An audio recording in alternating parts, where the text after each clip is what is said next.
ஹாய்ஸ் நான் ஜெசோனா. தமிழக வெற்றிக் கழக தலைவர் விஜய் அண்ணாவுக்கு ஒய் பிரிவு பாதுகாப்பு கொடுத்திருக்காங்க. எதனால இந்த ஒய் பிரிவு பாதுகாப்பு கொடுத்திருக்காங்க? அது மட்டும் இல்லாம இந்த ஒய் பிரிவு பாதுகாப்புல எத்தனை பேர் விஜய் அண்ணாவுக்கு பாதுகாப்பு கொடுப்பாங்க? ஒய் பிரிவு பாதுகாப்புனா என்ன? எக்ஸ் பிரிவு பாதுகாப்புனா என்ன? இசட் பிரிவு பாதுகாப்புனா என்ன? இந்த பாதுகாப்பு எந்தெந்த இடத்துலலாம் விஜய் அண்ணாவுக்கு செயல்படும்? இதெல்லாம் பத்தி தான் முழுக்க முழுக்க இந்த வீடியோல பார்க்க போறோம்.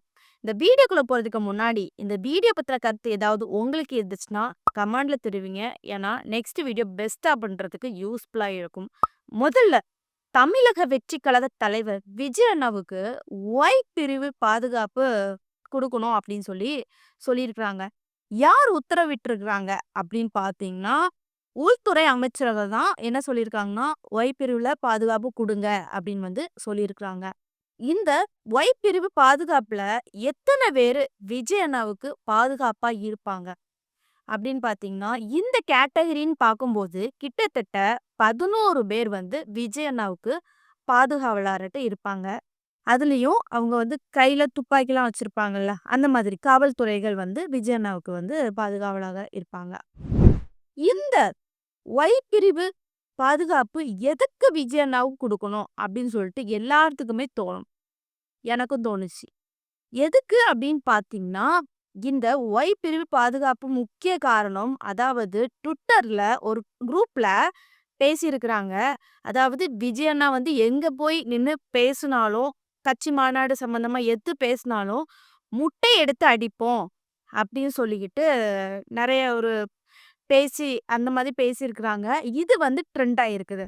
இது ட்ரெண்ட் ஆகுற பட்சத்துல எல்லாருமே சேர்ந்து ஒரு குரூப்பா அமைச்சு என்ன பண்ணியிருக்காங்கன்னா, அப்ப தளபதி விஜய் அண்ணாவுக்கு இந்த பாதுகாப்பு கண்டிப்பா வேணும் அப்படின்னு சொல்லி தான் இந்த முடிவை உள்துறை அமைச்சகம் எடுத்திருக்கிறாங்க. போதும், இந்த ஒய் பிரிவு போதும் அப்படின்னு சொல்லியிருக்கிறாங்க. இந்த ஒய் பிரிவோட இன்னும் ஹெவியான பிரிவு பாதுகாப்பு உண்டு.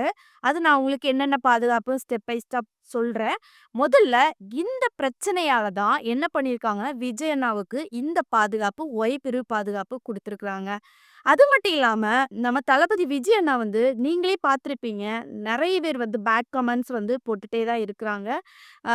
அரசியலுக்கு நீலாம் ஏன் வார அப்படின்னு சொல்லிட்டு நிறைய பேர் பேசிட்டு தான் இருக்கிறாங்க. இந்த மாதிரி தான் ஒரு சம்பவம் ட்விட்டர்ல நடந்திருக்குது, ட்ரெண்ட் ஆயிருக்குது.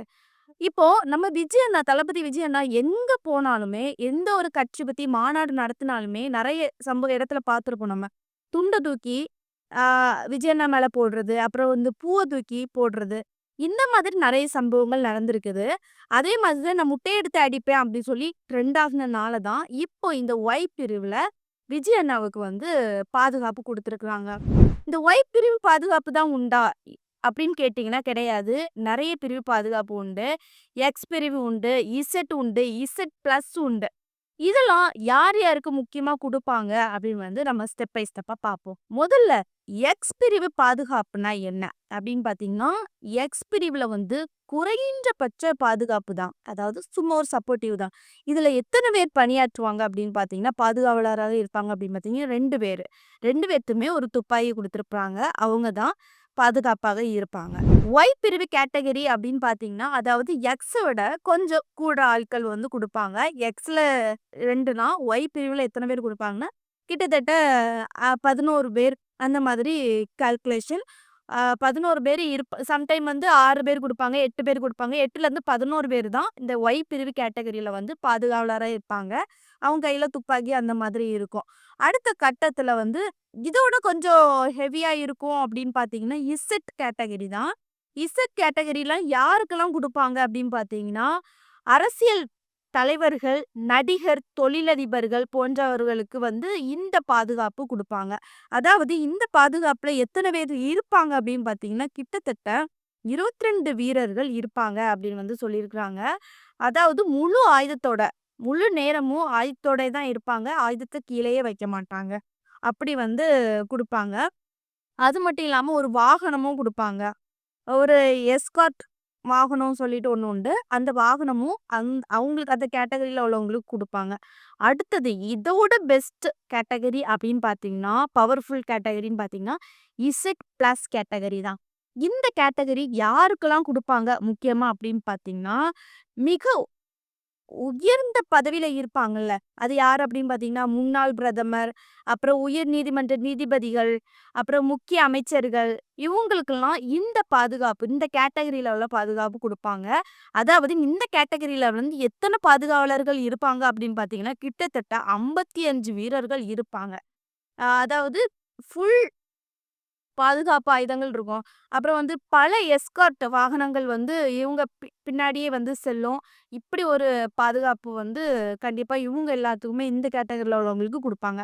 அடுத்தது இதோட பெஸ்ட்டான ஒரு ஹெவி பாதுகாப்பு என்ன அப்படின்னு பார்த்தீங்கன்னா, எஸ்பிஜி பாதுகாப்பு செக்யூரிட்டி அப்படின்னு சொல்லிட்டு ஒண்ணு உண்டு. இது வந்து யாருக்கு குடுப்பாங்க அப்படின்னு பார்த்தீங்கன்னா, பிரதமர் அப்புறம் பிரதமர் குடும்பத்துல உள்ளவங்களுக்கு மட்டும் தான் இந்த செக்யூரிட்டிய குடுப்பாங்க. மத்த யாருக்குமே இந்த செக்யூரிட்டி குடுக்க மாட்டாங்க. அதாவது எஸ்பிஜி இந்த பாதுகாப்பு அவங்களுக்கு அதாவது பிரதமர் அவங்களுடைய குடும்பத்தினருக்கு மட்டும் தான் இந்த செக்யூரிட்டிய குடுப்பாங்க. இதே மாதிரி தான் நம்ம ஒய் பிரிவுல யாரு குடுத்துருக்காங்க?